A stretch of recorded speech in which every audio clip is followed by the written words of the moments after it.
Baik teman-teman wartawan yang saya hormati, hari ini adalah hari yang berbahagia buat kami, khususnya buat Jessica Wongso.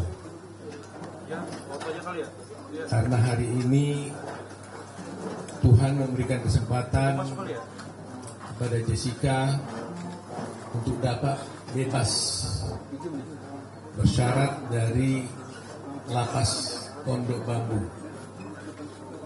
yaitu hari ini tanggal 18 bulan 8 tahun 2024. Jadi persis Jessica sudah hampir 8 tahun lebih, 8 tahun setengah menjalani hukuman di penjara Pondok Bambu Cibinong, Pondok Bambu, lapas Pondok Bambu.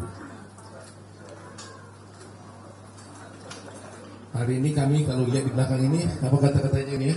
Welcome home Jessica Wongso. Yes, welcome home, yes.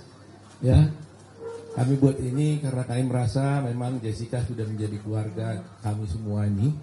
Di sini ada semua tim lawyer yang menangani kasus Jessica selama ini yang tetap setia. Mulai tahun 2016 sampai sekarang 2024, tak satu pun yang berubah. Semuanya kita tetap konsisten melakukan bantuan hukum kepada Jessica. Ada Firman Pangaribuan, Profesor Firman, ada Yaakob Hasibuan, ada Dame Purba, ada Nurul Firdausi, ada Bostam Hidayat, ada Eli Batubara, ada James Purba, ada Benny, ada James Pangaribuan, ada Arya, apa lagi ya? Ada Doni, ada Feni, dan semua yang ada di belakang kami ini. Semuanya adalah tim-tim yang menangani Jessica ini. Jadi tentu teman-teman wartawan bertanya, kok tiba-tiba bisa keluar gitu ya? Padahal kemarin saya bicara tentang pengajuan PK. Ya terus terang aja, bulan yang lalu sampai ke 3 minggu lalu saya berniat dan sudah menyiapkan rencana untuk mengajukan peninjauan kembali. Dan saya banyak dihubungi oleh teman-teman wartawan tentang rencana PK tersebut. Sampai tadi malam pun, kemarin malam pun masih banyak bertanya untuk wawancara dengan saya tentang PK. Tapi jujur saya katakan memang saya sudah dengar-dengar sedikit rencana pengeluarannya Jessica ini dari tahanan.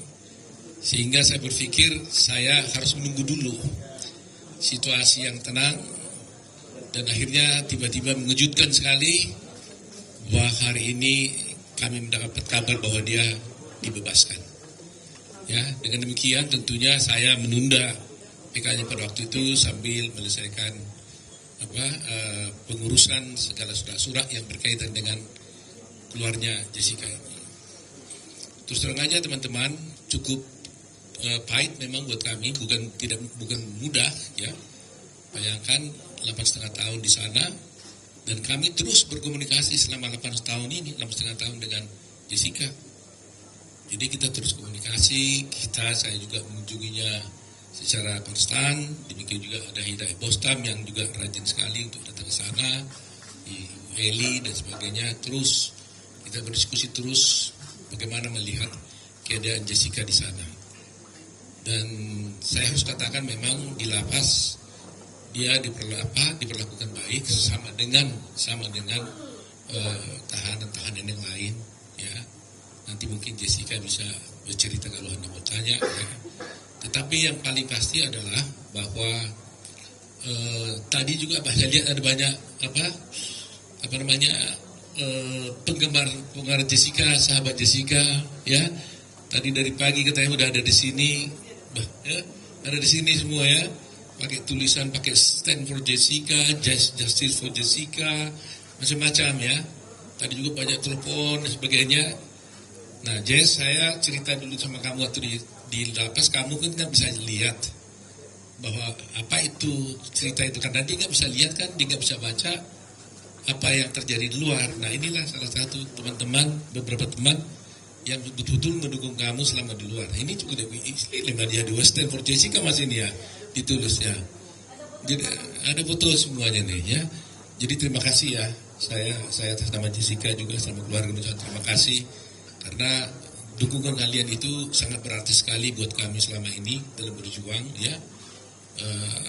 Buat Jessica juga banyak dia terbantu secara moral ya, karena selama ini kita melihat kan banyak kontra kan terhadap Jessica selama ini, apalagi yang dikatakan baru juga tadi ada yang bertanya pada dia, baru hari ini saya lihat Jessica tidak pakai baju putih katanya.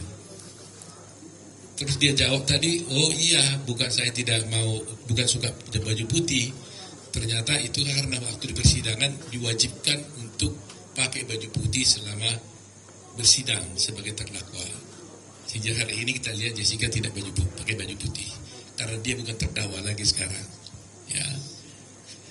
Nah itulah mungkin yang ingin saya sampaikan kepada teman-teman semua. Saya lebih memilih untuk berdiskusi dengan teman-teman, tanya jawab supaya bisa berkembang apa yang harus saya sampaikan. Terima kasih, saya silahkan. Jessica.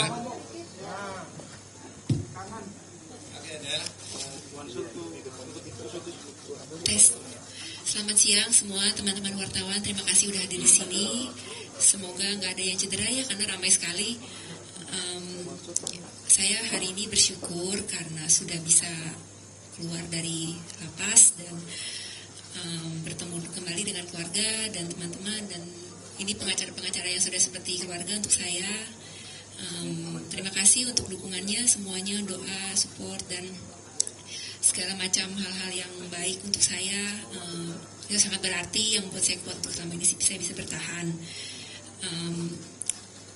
Maaf saya gugup karena banyak banget orangnya. Untuk pendukung-pendukung saya yang hadir hari ini, terima kasih banyak udah meluangkan waktu untuk ketemu di sini. Semoga semuanya selalu sehat dan baik-baik aja. Terima kasih. Ada pertanyaan dari teman-teman pasti. Kamu udah menjalani selama 8 tahun, bahkan hampir 9 tahun, 9 tahun lebih kamu menjalani semuanya di dalam, mendapat publik gitu. Kamu benci nggak sama semua orang atau siapapun yang membuat kamu harus menetap di penjara? Kamu benci nggak? Pada waktu awal itu terjadi, saya merasakan sangat sedih sekali ya. Tapi sejalannya waktu dan sekarang ini saya sudah memaafkan semua yang telah melakukan hal-hal yang buruk kepada saya. Sudah tidak ada kebencian lagi di hati saya. Jadi sekarang saya udah pulang aja untuk menjalani, juga saya harus menjalani apa yang saya harus jalani. Jadi saya sudah maafkan semuanya dan saya tidak ada dendam sama sekali. Tidak ada kebencian dari saya sama sekali. Kalau untuk upaya hukum, saya akan serahkan ke Omoto karena Omoto yang akan ngomong soal upaya hukum. Baik, ada yang lain bertanya?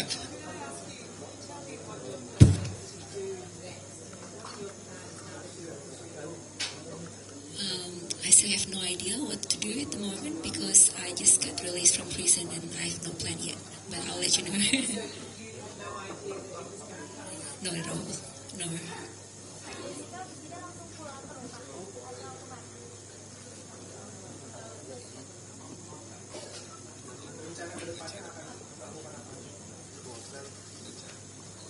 Seperti yang tadi saya bilang ya, saya masih ngeblank, nggak tahu mau ngapain.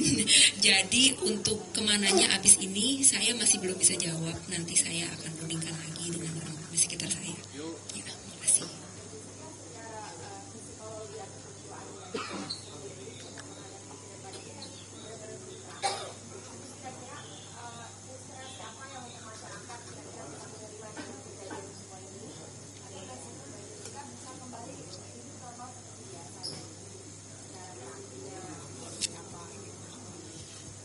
Saya rasa ini akan berjalan dengan sendirinya ya. Tapi karena yang kayak tadi saya bilang, saya sudah tidak menyimpan kebencian atau perasaan negatif dalam hati saya. Jadi mungkin niat dan pandangan saya di masa depan itu, ya saya mau ya selalu yang terjadi adalah hal yang positif. Jadi kalau misalnya saya melihatkan seperti itu, ya saya berharap saya dan orang-orang di sekitar saya bisa baik-baik saja menjalani kehidupan di masa depan nantinya dengan dipenuhi dengan hal-hal yang lebih baik lagi daripada yang lalu. Iya. Kan disebutkan sebelumnya akan tetap melakukan cetak. Apakah ini karena Jessica juga mau membersihkan nama dari kesalahan ini atau seperti apa? Atau nama baik Jessica harus sebaik melalui PK ini? Saya tanya dulu jawab katanya. Jadi begini ya mengenai soal PK ini ya. Terus terang aja kita mengambil posisi bahwa Jessica sudah dibebaskan dengan bebas bersyarat, ya kan? Jadi kami tim hukum ini selalu menghormati hukum. Apapun putusan sudah pengadilan, itu kan sudah jelas bahwa Jessica dinyatakan bersalah. Itu putusan pengadilan yang harus saya hormati sebagai seorang lawyer. Soal kami tidak terima atau putusan itu atau tidak, itu soal lain. Tapi karena itu formal sudah keluar, harus saya hormati, itulah putusan. Dia dinyatakan bersalah. Tetapi kami sebagai lawyer, tentunya nanti kami diskusikan dengan Jessica, merasa bahwa mungkin putusan itu tidak sesuai dengan apa yang terjadi menurut kami. Oleh karena itu, kita akan mencoba peluang untuk mengajukan PK terhadap perkara itu. Ya, jadi itu posisinya. Sebagai seorang lawyer, saya harus menghormati putusan pengadilan karena itu sudah inkrah. Tetapi hukum juga memberikan kesempatan kepada semua pihak, ya termasuk Jessica, apabila merasakan ingin mengajukan PK, juga hukum juga memberikan kesempatan dan hak itu kepada dia. Itu persoalannya. Ya. Maksudnya bahwa sekarang Kak Jessica sudah bebas, berarti kan PK itu apakah itu masalah nama baik Kak Jessica sendiri atau seperti apa? Iya, hukum itu bukan soal hanya nama baik, segala-galanya tentunya ya. Soal kebenaran kan.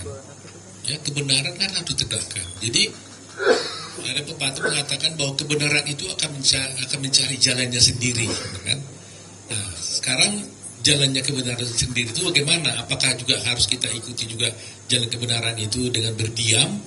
Atau apakah juga jalan kebenaran itu kata harus kita tumpangi untuk bisa mencapai kebenaran sendiri? Nah itulah yang akan kita wujudkan nantinya. Sehingga kalau kita berpikir bahwa kita merasa ada ketidakbenaran di sana, ya kita harus jalankan. Tetapi selalu saya katakan bahwa saya menghormati putusan. Sebab kalau saya tidak menghormati putusan, saya tidak akan pergi ke pengadilan. Ketika saya mau membela di pengadilan, tentunya saya harus hormati itu. Soal itu menurut kami adalah tidak benar atau tidak, ada jalannya. Jalannya adalah PK. Itu persoalannya.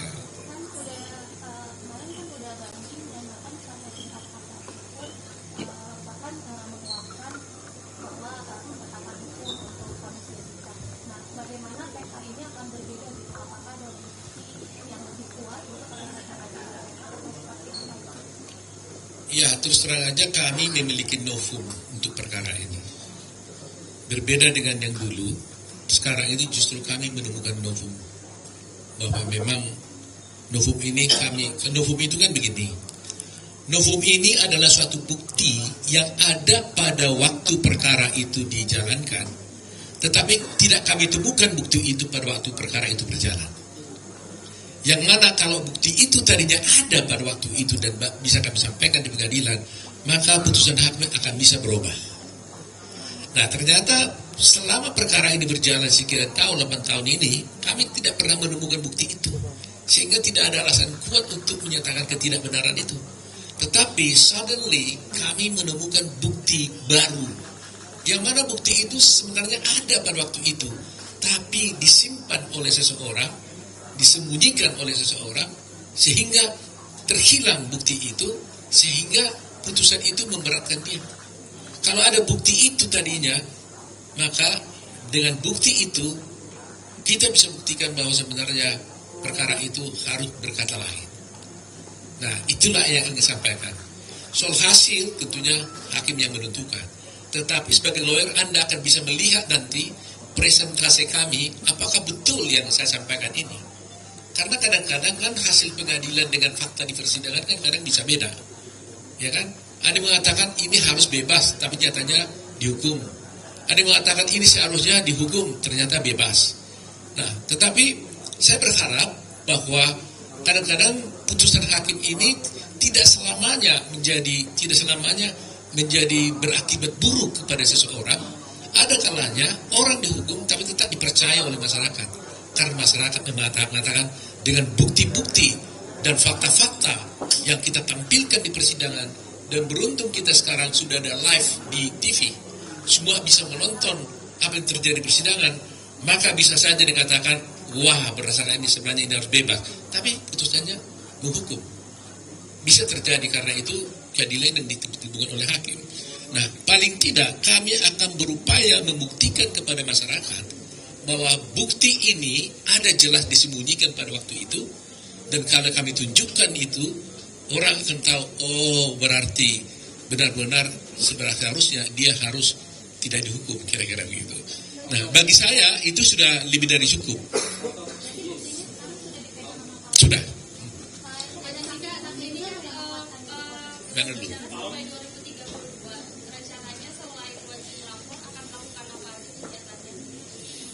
Kalau saya berbincang-bincang di Jessica tadi di mobil saya dengan dia sendiri sampai tadi itu blank aja. Dia blank, dia bilang, Om di mana sekarang saya ini? Karena dia sendiri pun sebenarnya surprise juga. Tiba-tiba bebas ini juga dia surprise juga dia. Ya, jadi ya bayangin aja, ini baru keluar dari tadi langsung ke situ wawancara. Bingung dia nih, lihat pohon pun nggak sempat. Baru saya ajak tadi dia makan karena ada masalah kesukaan dia. Saya tanya waktu tadi malam kemarin, seandainya kau keluar apa yang kau inginkan, katanya. Dia bilang saya mau makan, katanya. Makan apa? Makan sushi, katanya. Saya sedih juga dengarnya. Itu aja nih, minta yang lain. Dulu saya waktu sekali saya pengen makan sushi, di sini nggak ada sushi. Jadi ya saya bilang oke. Karena itu saya bawa dia ke restoran Takumi ini, saya ajak makan sushi. Itu aja permintaan dia, nggak ada yang lain. Jadi saya tanya, kamu rencanamu apa? Saya nggak tahu, Om, katanya. Blank, katanya. Jadi habis ini juga nanti mungkin saya harus dia dulu istirahat dulu, baru pikir-pikir 1-2 hari ini, baru dia pikir apa yang harus dilakukannya. Dia bingung sekali. Nah, kalau kalian mungkin ingin lebih tahu, saya ingin bercerita ya, pengalaman saya dengan Jessica ini cukup panjang memang. Ya, up and down hubungan saya dengan dia ini. Dia kan kita bisa datang waktu dia sedih. Suasana pasti sedih juga. Kita juga waktu datang ke sana bisa juga waktu itu dia gembira, suasananya kan gembira. Tapi ketika dia tanya kapan saya bebas, itulah satu hal yang tidak bisa saya jawab. Air mata kadang-kadang mau menetek juga, jatuh. Tapi saya tahan, gitu loh. Tapi beruntungnya saya dengan dia ini, kalau saya dilihatnya sedikit agak tegang untuk memikirkan dia hibur saya. Dia bilang, Om, jangan pusing, Om, jangan begitu dong. Nanti kalau Om tegang, siapa yang bela saya, katanya. Jadi sometimes kita saling backup lah, gitu ya. Jadi itu sebenarnya kami tidak pernah berputus asa untuk membela dia ini, karena dia cukup pengertian juga, gitu ya. Walaupun kadang-kadang dia merasa, gimana Om? Nah, gitu kan. Ya kita kan susah jawabnya, gitu. Makanya waktu kemarin itu ada Vina saja, saya merasa guilty feeling. Saya nggak bisa ada orang datang dari kasus Vina ke saya minta tolong, kan itu nggak bisa saya tolak. Tapi kalau saya langsung terjun langsung menangani itu, saya merasa Jessica pasti marah ke saya. Kok itu diurusan saya punya belum selesai? Gitu nggak, Beth? Kamu ada merasa gitu ya? Nah, lihat nih coba, betul kan? Ngaku dia udah. Saya rasa itu sebabnya teman-teman wartawan seringkali kan minta saya wawancara kan, mungkin 2 minggu ini masa kesal ke saya kan. 3 minggu ini banyak wartawan kontak saya minta wawancara tentang kasus Vina. Semuanya boleh katakan hampir tidak saya ikuti. Terus terang aja saya jujur hari ini, buka dosa nih, buka kartu saya nih. Saya nggak enak kepada Jessica. Itu aja. Tapi saya tidak tinggalkan kasus itu karena ada tim saya 150 orang yang bantu itu. Ada Jute, ada Ruli dan sebagainya. Begitu saya merasa tanggung jawab saya terhadap Jessica ini. Nah, Kalau sudah sekarang mungkin sudah mulai agak sedikit tenang. Yang sendiri tahu bakal bebas hari ini dikasih tahunya kapan dan respon KJ sendiri gimana? Terus terang aja kita juga nggak tahu kepastian, cuma memang kita dengar-dengar gitu kan. Tapi kan kita nggak pernah melakukan hal-hal upaya-upaya untuk dibebaskan itu. Jadi sebenarnya lapas yang bisa menceritakan yang sebenarnya ya. Tapi mungkin secara normatif saya tanya waktu mau pulang, sebenarnya saya sendiri baru nanya tadi, Pak siapa tadi itu ya di Bapas, Jessica ini bebas kenapa sih ya? Pak Andika ya, Jessica ini bebas kenapa sih sebenarnya? Saya tanya, dia bilang ya karena dia memenuhi semua ketentuan-ketentuan untuk dia bisa bebas. Itu saya katakan. Ya itu mereka yang tahu tuh. Semua aturan-aturan itu kan ada untuk remisi ini. Saya beberapa hari yang lalu dengar-dengar iya, tapi mereka bilang selama belum ada keputusan resmi, mereka juga tidak memastikan betul keluar atau tidak, ya kan?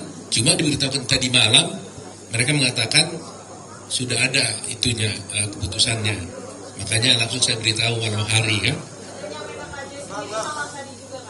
Baru malam.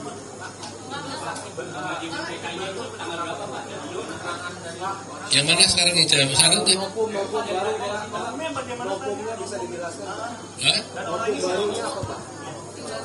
Sini lah.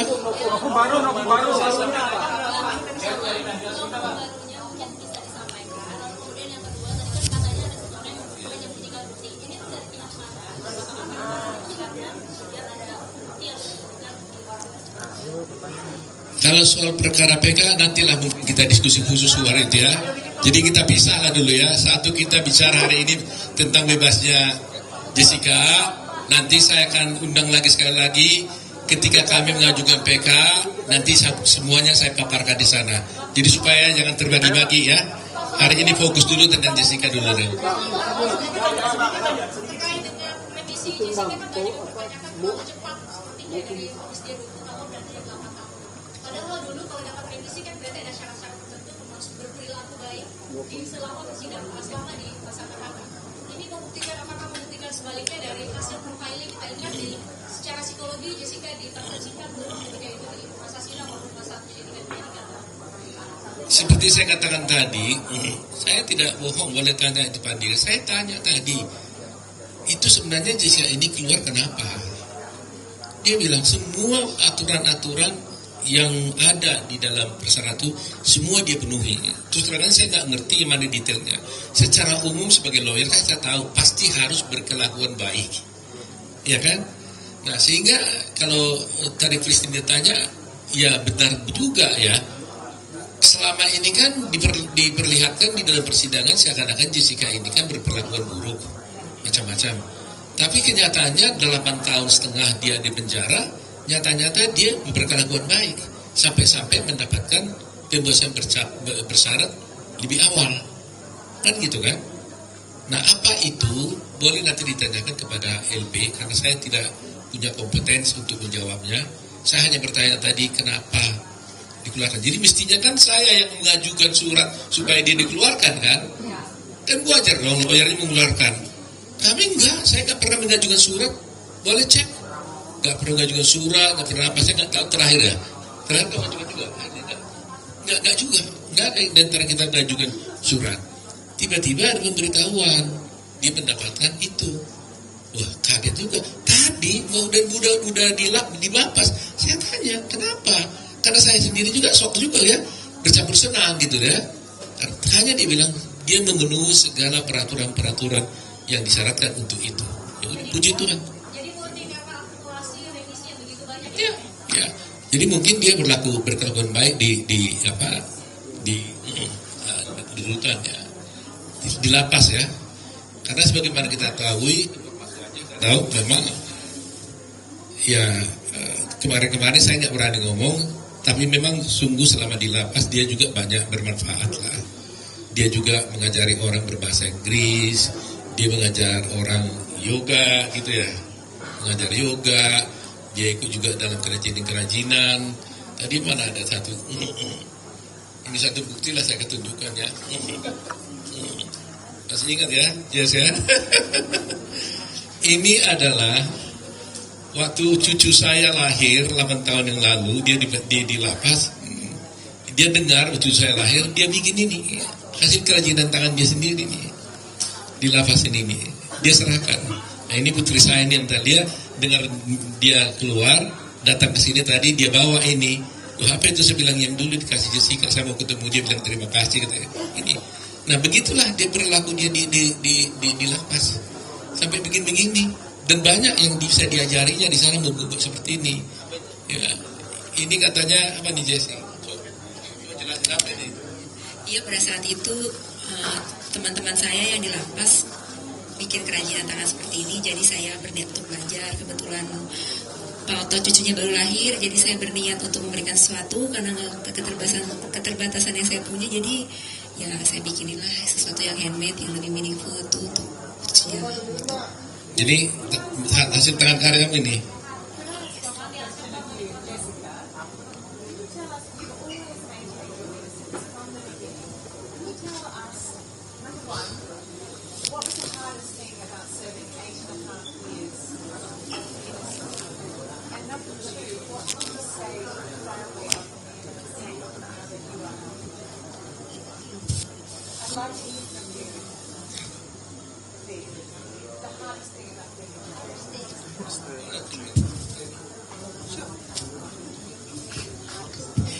So, Jessica, would you prefer it in Indonesian? No, Yes. it's fine. Okay, so I'm interested, you've always maintained your innocence. What was the hardest thing for you about being in jail for 8.5 years? And the second question is, what would you say now to the family of Mirna Salihin? Thank you for the question.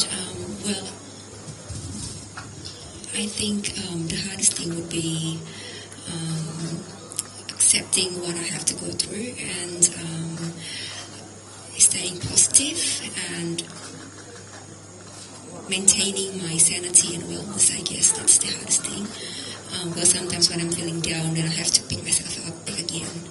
And also, for Mina's family, well, I'm sorry for your loss. Like, it's my biggest condolences, but that's all I can say for now. Thank you. Mbak Jessica, ini kan Mbak Jessica sudah keluar dari penjara meskipun statusnya bebas bersyarat. Apakah sejauh ini Mbak Jessica mengakui perbuatan yang telah diponis oleh pengadilan, atau bahkan sampai sejauh ini Mbak Jessica membantah telah melakukan itu? Dan terakhir, yang kedua, apakah nantinya Mbak Jessica akan mengajukan langsung gitu ke keluarga almarhum Buaya Mirna atau seperti apa, dan akan menyampaikan permintaan maaf atau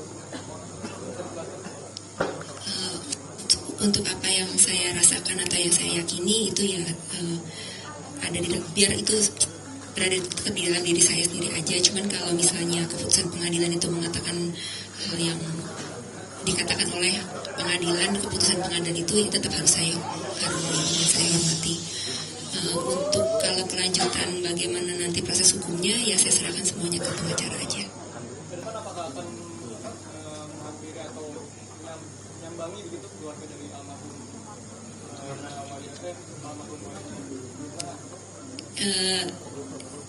Saya untuk nanti malam aja saya belum tahu saya mau ngapain. Jadi saya belum tahu ke depannya saya harus ngapain dan harus apakah saya akan melakukan itu atau tidak. Saya belum gimana ya, belum terpikir karena saya masih baru keluar gitu, masih melihat jalanan, mau melihat yang di luar ke sana itu ada apa dulu gitu. Biar saya healing dulu sejenak, baru saya berpikir apa langkah berikutnya. Tapi kapok dengan kopi nggak sih, Kak? Mbak Jessica kan tadi katanya berusaha untuk stay positif. Caranya apa tetap selama di dalam penjara buat menjaga sanity? Kalau itu perjalanan yang panjang ya, dan itu bukan sesuatu yang dibangun dalam satu malam aja. Mungkin karena saya harus belajar untuk menerima apa yang terjadi di hidup saya lama-lama itu, walaupun saya awalnya punya perasaan yang sedih atau segala macam yang negatif, tapi saya berpikir kalau saya tetap berlarut-larut merasakan perasaan seperti itu, toh juga saya harus menjalani apa yang saya harus jalani. Jadi lebih baik saya memilih yang lebih positif aja. Saya berpikir seperti itu aja. Dan hari ini kan jadi hari yang paling dinanti buat Kak Jessica ya, selama di penjara. Harapannya, doanya buat hari ini itu gimana Kak? Harapan doa saya untuk hari ini, hari yang sangat bahagia ini, saya bersyukur karena saya berkelakuan baik di lapas, jadi saya bisa mendapatkan hak integrasi saya untuk mendapatkan pembebasan bersyarat. Doa dan harapannya ya semoga semuanya tertib dan baik-baik saja, dan saya bersyukur sekali dan berterima kasih atas supportnya yang sudah datang ke sini meluangkan waktu untuk menemui saya. Terima kasih. Jessica berkelakuan baik karena inisiatif diri sendiri atau gimana? Emang Kakak tuh orangnya suka bergaul atau gimana sih Kak? Kalau berkelakuan baik itu kan notabene karena di lapas itu banyak peraturan ya. Jadi kalau saya tidak melanggar peraturan itu udah nilai baik. Tapi kalau saya berbuat lebih untuk membantu atau menolong orang lain itu lebih baik lagi. Tapi mungkin karena saya itu secara natural terjadi aja sih kalau menurut saya. Kalau misalnya nggak boleh berbuat seperti ini ya saya tidak berbuat gitu. Iya.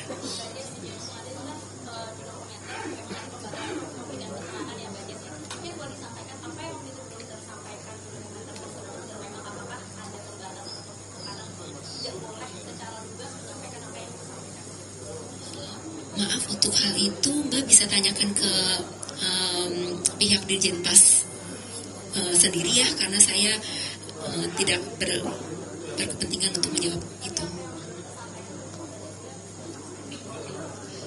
Ya kalau itu banyak ya, cuma mungkin nggak hari ini, lain kali kita kumpul lagi.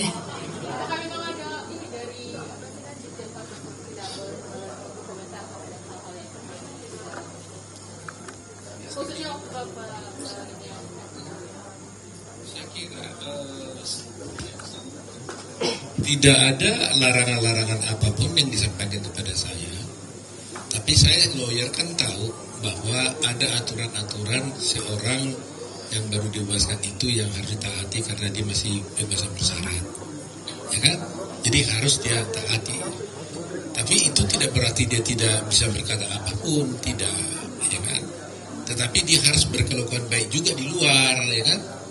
Contoh, umpamanya dia tidak boleh melakukan perbuatan yang jahat di luar, ya kan? Itu salah satu contoh. Karena itu aturan yang dibuat oleh di PB. Tetapi kalau persoalan apakah seorang terdakwa, seorang terpidana itu bisa menggunakan haknya di pengadilan, itu nggak pernah dilarang. Nah, itu kan kewajiban yang diatur di dalam undang-undang, bahkan undang-undang dasar gitu loh. Hak orang untuk mengajukan hanya ke pengadilan gitu loh.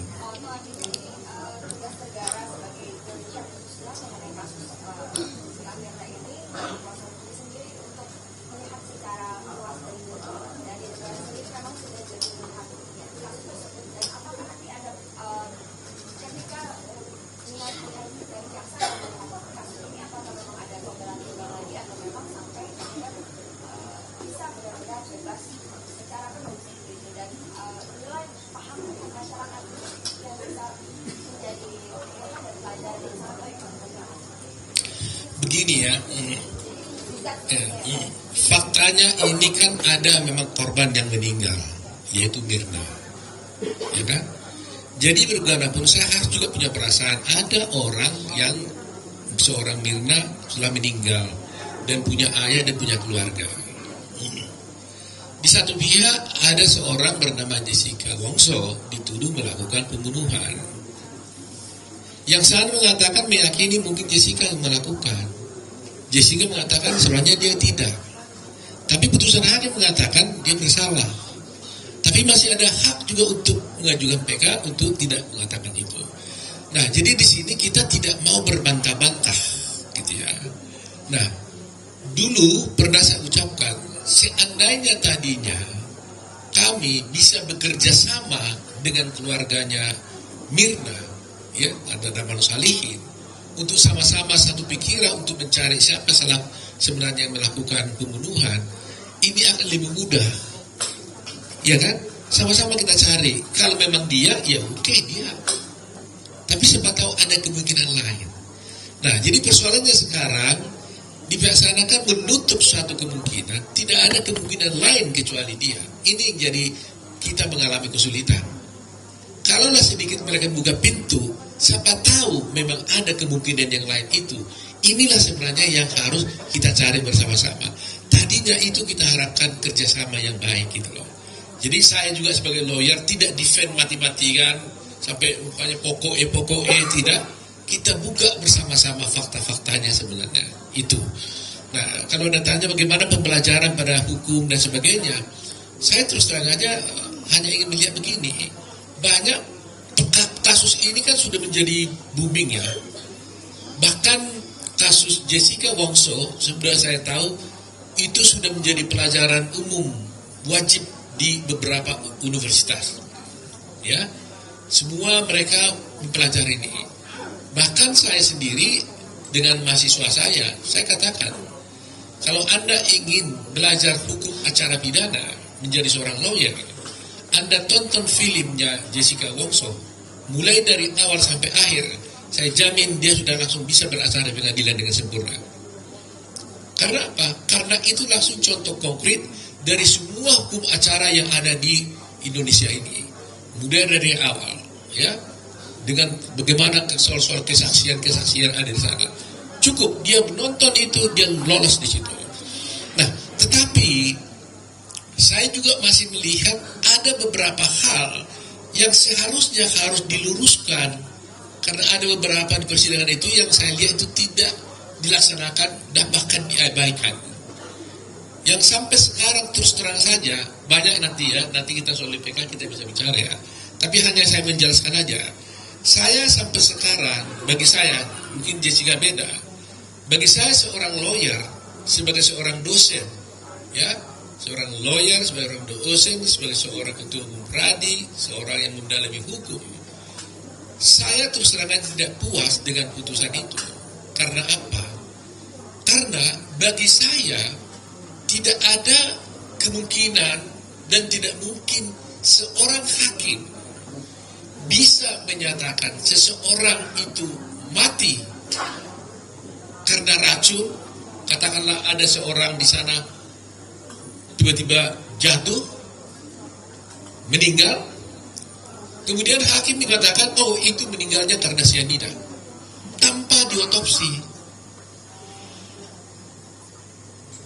Itu tidak mungkin dalam teori hukum manapun. Dan itulah yang saya ajarkan ke mahasiswa saya. Bayangkan aja ada tahapan, orang mati tiba-tiba yang bukan karena sakit. Ditanya, matinya karena apa? Ya kan? Karena racun. Terus kalau racun, racunnya apa? Masih banyak tahapannya. Tidak mungkin itu bisa terjadi, disimpulkan seorang hakim di Republik ini maupun di dunia ini tanpa otopsi. Dalam kasus ini, Mirna dinyatakan mati karena minum racun dan jenisnya adalah cyanida, padahal dia tidak diotopsi. Apa Anda pernah lihat di Republik kita ini ada orang mati yang masuk kasus pembunuhan yang tidak masuk perkara pengadilan yang tidak diotopsi? Kasus Sambo semua diotopsi, Vina kan diotopsi. Tahunnya sama dengan kasus Vina 2016, bersamaan dengan kasusnya Jessica. Cuma kasus dia tenggelam karena Jessica punya itu langsung di live pada waktu itu.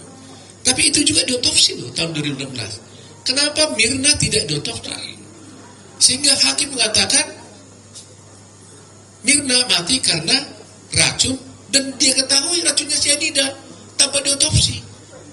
Dari mana dasarnya? Terus terang aja, saya selalu berharap entah apapun ini, Mahkamah Agung harus menjawab. Apakah seorang hakim bisa menyatakan sebab matinya seseorang yang mati karena tiba-tiba bukan karena sakit dan mati katanya karena racun tanpa otopsi? Kalau harus Mahkamah Agung mengatakan itu bisa, saya takluk tunduk, walaupun tidak ada dalam kamus hukum saya. Itu yang harus dijawab oleh Mahkamah Agung dulu, di luar yang lain-lain. Kenapa Mahkamah Agung dan semua hakim mulai dari pengadilan mengabaikan ini? Argumentasi hukum saya mengenai otopsi ini gak pernah dijawab, tidak pernah dipertimbangkan. Jadi coba bayangkan, bisa gak Anda terima ada orang mati tiba-tiba jatuh bukan karena sakit, Lantas hakim bilang, oh itu matinya karena cyanida. Tanpa diotopsi. Itulah yang terjadi dalam kasus ini. Jadi ada ketidakpuasan saya secara akademik sebagai seorang lawyer tentang putusan ini. Sementara semua ahli yang kita ajukan, baik di Indonesia, baik yang dari luar negeri, Australia dan sebagainya, termasuk Singapura, saya tanya semua itu, mereka mengatakan impossible. Seorang mati karena racun itu hanya bisa diketahui kalau diotopsi. Dan kalau itu tidak diotopsi, maka tidak ada kasus, no case. Itulah kira-kira yang menjawab pertanyaan tadi itu ya.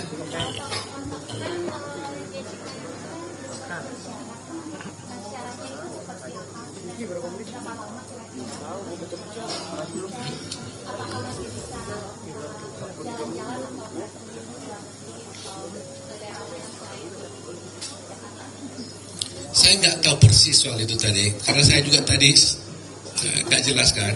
Mungkin Anda bisa tanya kepada lapas saja kali, apa syarat-syaratnya ya. Terus terang aja saya nggak detail tahunya tadi. Kak Jessica kan baru ke dunia luar lagi ya. Selain ada yang pro, pasti ada yang kontra dengan Kak Jessica. Kira-kira ada ketakutan nggak sih menghadapi masyarakat di luar lagi?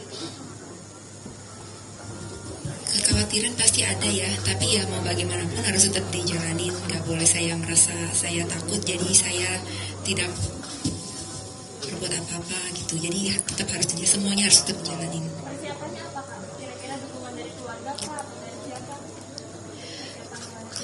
Kalau persiapan secara spesifik tidak ada.